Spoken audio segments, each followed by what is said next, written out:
اور اسی طریقے سے پھر رسول اللہ صلی اللہ علیہ وسلم نے مختلف احادیث میں بھی بتایا کہ اصل میں دیکھو آخرت کی کامیابی کو فوکس کرنا اور تیاری کر کے آنا.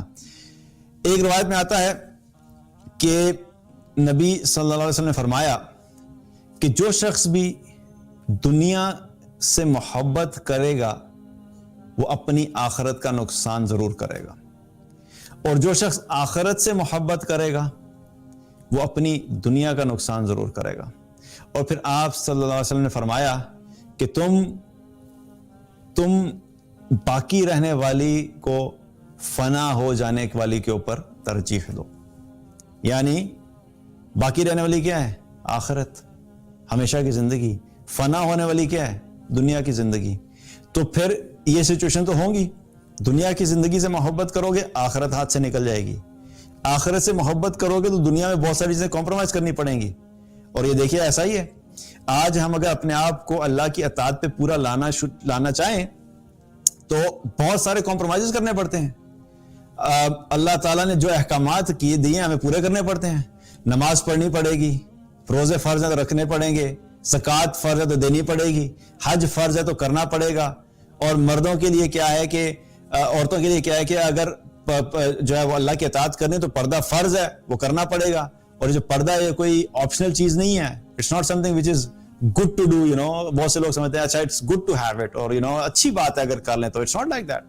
اللہ تعالیٰ نے قرآن میں اس کا جو حکم دیا، واضح حکم دیا، یہ فرض کے درجے میں ہے اور اس کا نہ کرنا کبیرہ گناہ ہے.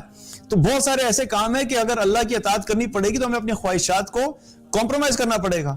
لیکن ہم جب دنیا کی محبت میں پڑ جاتے ہیں کہ لوگ میری تعریف کریں، لوگ میری خوبصورتی کے بارے میں کہیں، میں پردہ کروں گی تو میری لکس خراب ہو جائیں گی، لوگوں کو کیسے پتہ لگے گا، میں داڑھی رکھ لوں گا تو میں بڑا عجیب سا لگوں گا، کارپوریٹ ورلڈ میں جاؤں گا لوگ عجیب نظروں سے دیکھیں گے. ایسی کمزور تھنکنگ ہے ہماری بحیثیت مسلمان کہ ہم چھوٹی چھوٹی چیزوں کی خواہشات کو حاصل کرنے کے لیے، اللہ اور اللہ کے رسول کی نافرمانی کرنے کے لیے ایسے تیار کھڑے ہوتے ہیں کہ جیسے وہ فرض کے درجے میں اور یہ جو ہے یہ آپشنل چیزیں. تو کیا ہے کہ دنیا کی محبت جس انسان کے دل میں آئے گی آخرت کا نقصان وہ ضرور کرے گا.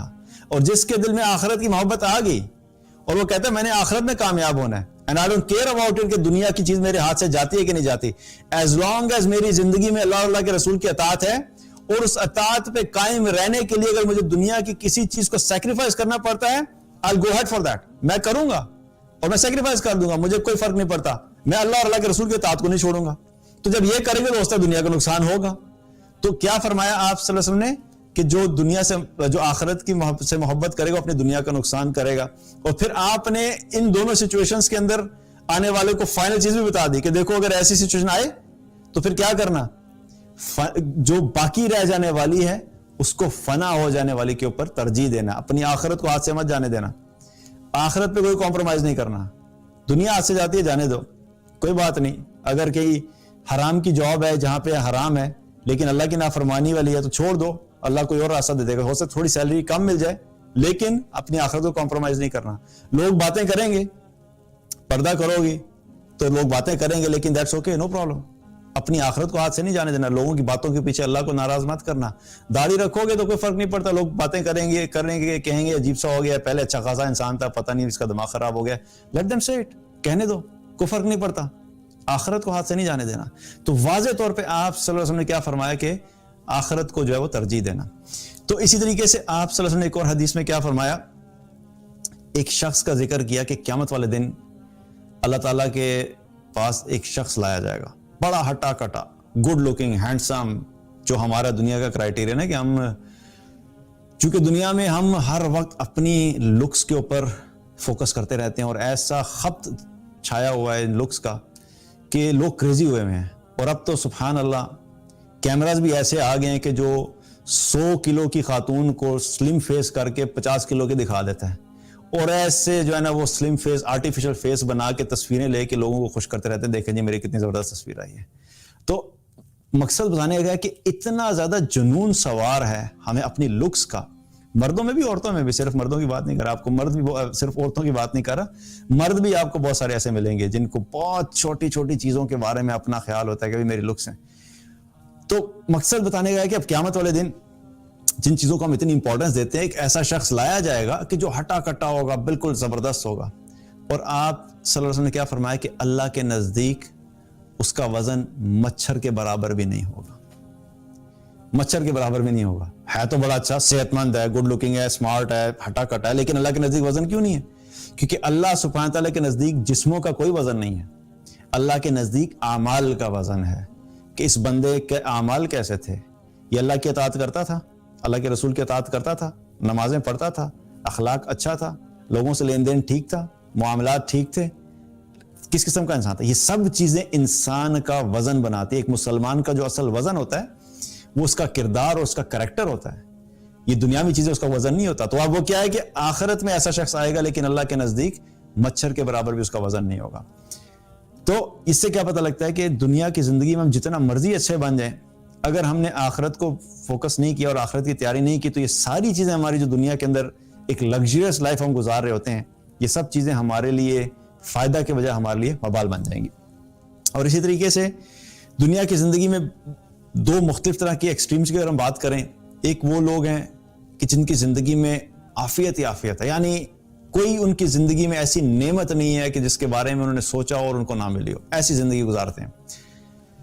اور کچھ ایسے لوگ ہیں کہ جن کی زندگی میں کوئی نعمت نام کی کوئی چیز ہے ہی نہیں، کبھی دیکھی نہیں نعمت کہ نعمت ہوتی کیا چیز ہے، مشکلات ہی مشکلات ہیں، پریشانی ہی پریشانی ہیں، مسائل ہی مسائل ہیں، اور ساری زندگی ایسی گزاری کہ کوئی ایک راحت کا منٹ کیا ایک سیکنڈ بھی ایسا نہیں گزرا کہ اس نے راحت اور چین حاصل کی ہو۔ اب یہ دونوں لوگ جو ہیں آخرت میں کیا ہوگا، قیامت والے دن اللہ کے سامنے لائے جائیں گے۔ اللہ تعالیٰ فرشتوں کو کہے گا کہ جس شخص نے راحت والی زندگی گزاری اس کے بارے میں حکم دیا جائے گا کہ ذرا اس کو جا کے جہنم کا ایک غوطہ لگوا کے لاؤ۔ اب اس کو لے کے جایا جائے گا اور جہنم کا ایک صرف دیدار جسے کہتے ہیں نا، ایک غوطہ لگوایا جائے گا۔ تو جب واپس بلایا جائے گا، پوچھا جائے گا کہ بتاؤ کہ تمہیں جو دنیا کی ساری نعمتوں میں سے کچھ یاد ہے، تو وہ کہے گا اللہ کی قسم میں نے دنیا میں کبھی کوئی نعمت یا راحت دیکھی ہی نہیں۔ 70-80 سال کی زندگی، اعلیٰ عیاشی والی زندگی، گاڑیاں بھی اعلیٰ قسم کی، گھر بھی اعلیٰ قسم کا، کھانے بھی اعلیٰ قسم کے، ہر چیز as per the highest standards, سب کچھ کیا تھا، لیکن کیا تھا، اللہ کا نافرمان تھا۔